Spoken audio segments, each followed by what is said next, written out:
Yoga problems. Ow, I got them. I got them today, my friends. It's a Sunday evening yin class problem. Holy moly.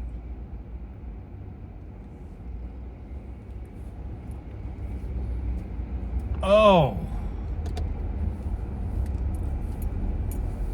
The deceptively horrific nature of Yin Yoga. That's what we're talking about on the ride home today, folks. I haven't done that in a long time. As you may know, my tens of listeners, my loyal yogi friends across the land. Oh. I'm on a quest. 20 sessions in 30 days. I think I'm not going to make it. I think it's closing in, but I'm still trying. I'm still making the effort. I honestly don't know if it's possible for me to finish this challenge completely, but I'm going to finish strong no matter what. I might only end up with like 17 and 20 or 17 and 30 days. I don't know what it's going to be. The reality is I've been traveling a lot. I've been in and out of pocket. Got a lot of other issues to grapple with, as tends to happen in life. So if I failed to reach the target goal of 20 sessions in 30 days, I can still feel good about myself by pushing through and running through the tape, as they say. Do they say that? Does anybody say that? Run through the tape. It's like if it's a race and you just run through, you gotta sprint through it. You never want to give up. So I'm running through the tape. I'm trying to get to as many sessions as possible. I gotta sit down and just like look it up and see how many have I done so far? How many do I have to go?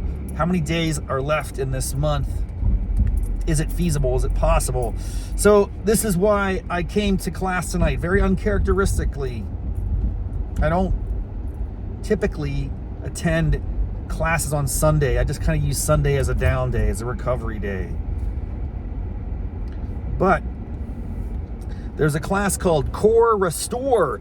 Core Restore. It sounds so chill and pleasant.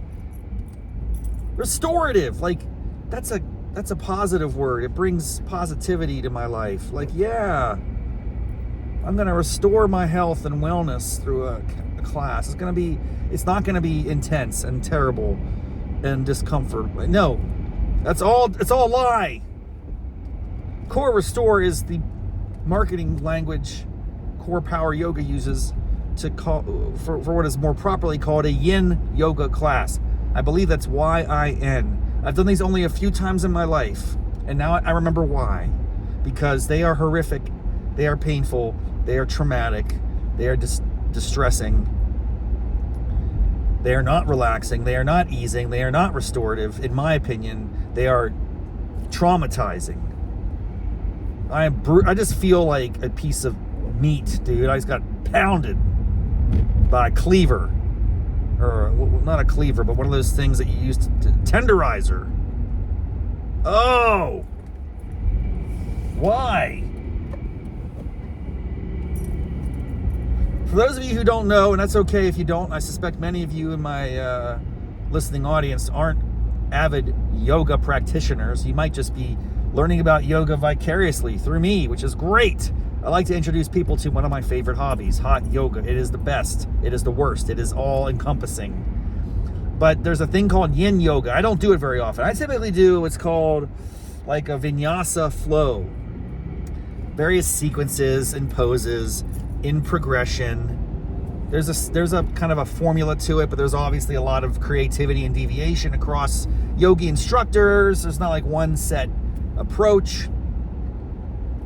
There is an approach that I don't do anymore, but what I learned initially when I first got into hot yoga, called Journey to Power, which I used to call Journey to Agony. But it's a very fixed sequence, something like 28 poses or something, maybe 30 poses over the course of an hour. It's good, man. It messes you up. It really messes you up. But it gets a little redundant to me. Like, there's a studio that is committed to the Journey to Power model, that's all they do. Any class you go to, you know what you're going to get. The same class each time, every time, same poses, same sequence.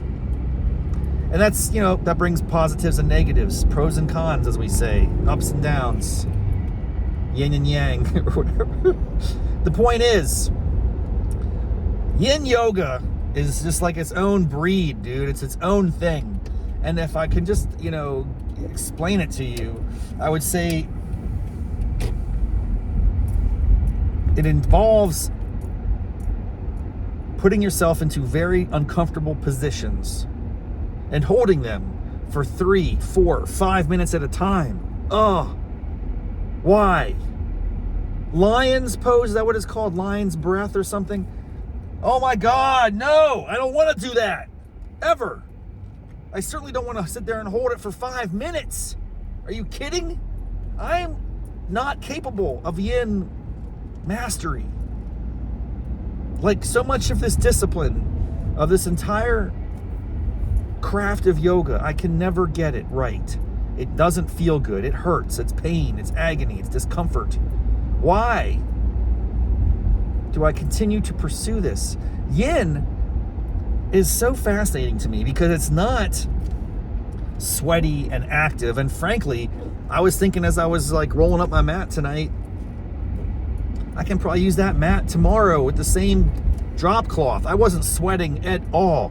Well, I mean, I was, but not like a drenched type of sweat you typically associate with hot yoga.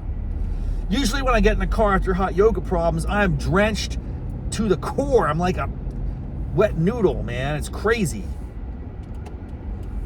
But that's not what yin does. Yin, you do sweat, but it's this type of sweat that you get when you're in a position and you're just uncomfortable. It's not like you're, what's it called? You're not doing aerobic exercise or even really anaerobic exercise. Your muscles are not, you know, really hurting in the sense that they're being used like a push-up. It's more like, hey, fold your legs up in a certain way like a pretzel and then lean forward and just like lay there for 5 minutes. And this sounds so easy. It sounds like, oh, that's no problem. I could do that. No, you can't. I would be shocked if anyone could survive a class. There are probably more unreported deaths through yin yoga than any other thing, any other form of exercise. And it's really under celebrated because to the extent that exercise is all about murdering people and individuals, and you know, yin yoga is probably number one, and no one would ever predict that. You'd always think like, oh, boot camp has murdered a fair share of Americans. Yeah, I'm sure, but nothing, I promise you. Oh, just sitting here hurts right now. I'm in agony. Oh. I need to recalibrate, man. I think, if I go to sleep tonight, I might be just sore and pain. Because what you do is you get these poses and you just sit there for minutes on end, and you're just like, and your brain is on fire, like, please get us out of the pose. It hurts so bad. And you try to not pay attention to it. You're trying to breathe, and it's so uncomfortable and so increasingly painful, and it comes in waves. They wash over you. The agony pours onto you like a cup of hot lava. Ah! Oh. I just want to lay down and go to bed and just maybe never wake up. So if that happens, my best to all of you. Peace in the Middle East. I love it. I'm all about it. And you know what it is, but you know, hopefully I'll survive and fight another day. Oh, I don't know if I'm gonna be able to get out of my car. I need to get a can opener or something to lift my butt off the seat. All right, that was a good one. Not a good one, and I'm just saying that colloquially. Thanks, folks. Always a pleasure. Until next time. Namaste, mofos.